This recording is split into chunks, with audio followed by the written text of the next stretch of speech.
So now in this video I thought we would take a quick look at the basic principles when it comes to the lithium ion battery. I'm not going to do a physical demonstration at all for this. Now they come in cans, kind of like alkaline batteries that you buy in the store, but these are rechargeable. They come in a size that's 18650, that's most common, but there's other sizes and stuff. This is just going to be kind of a quick introduction. I'm not going to try to cover all the topics that I could cover. So in any case, those cans are single cells right there. Got positive on one side, negative on the other side. Of course, you can connect them to get the properties that you want. When it comes to battery symbols in schematics, no matter what type of battery you're using, you'll generally see a 2-cell symbol. That does not mean that battery is actually 2 cells for that circuit. Look at the voltage and go from there, how you'll have to connect the batteries. Now, when it comes to the voltages of a cell, there's first off the two most important ones.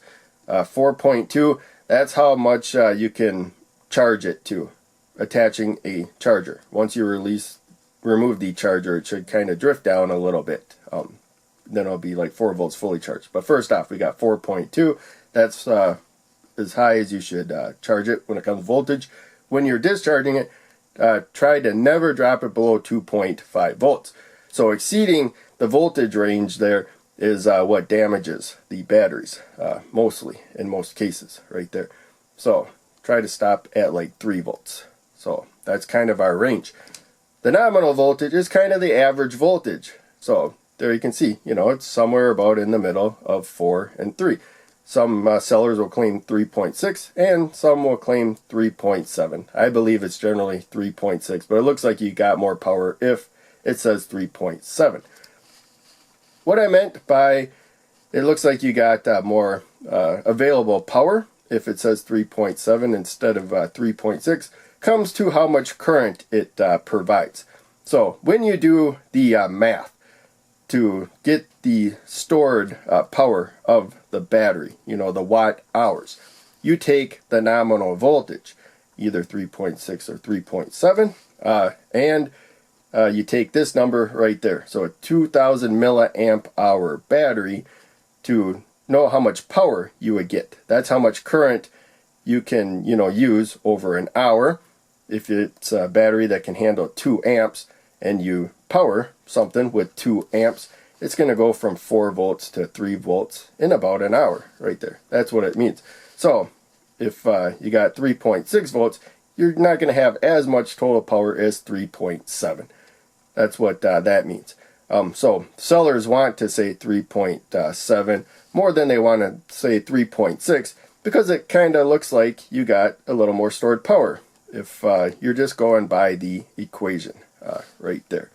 And so yeah, I pointed out here, 2 amps is a lot of current for a single cell. So, probably better to go to like use up about 0.5 amps, half an amp or something.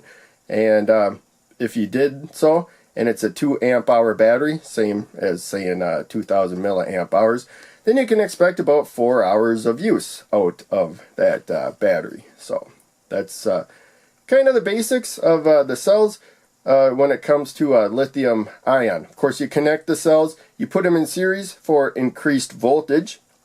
The challenge there is that they may not all stay the same voltage. In fact, odds are they will not. That's why there is balancing software or balancing circuitry. But I don't think you should focus on balancing them all the time.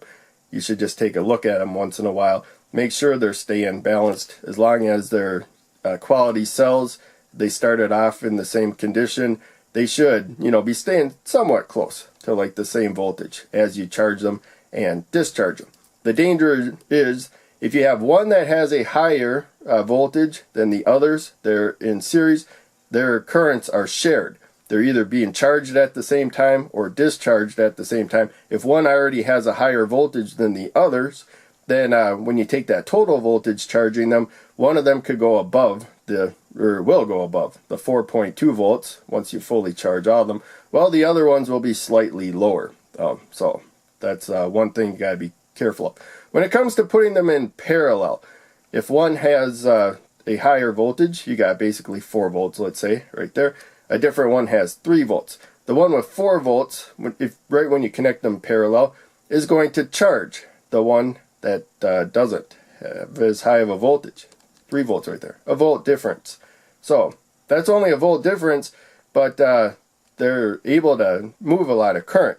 So a lot of current's going to flow. Basically, you have almost like a short circuit right there. Flowing there, you're going to get more current flowing than you desire. You know, it may only have a limit of like 2 amps of current, each one of them, and they'll get hot.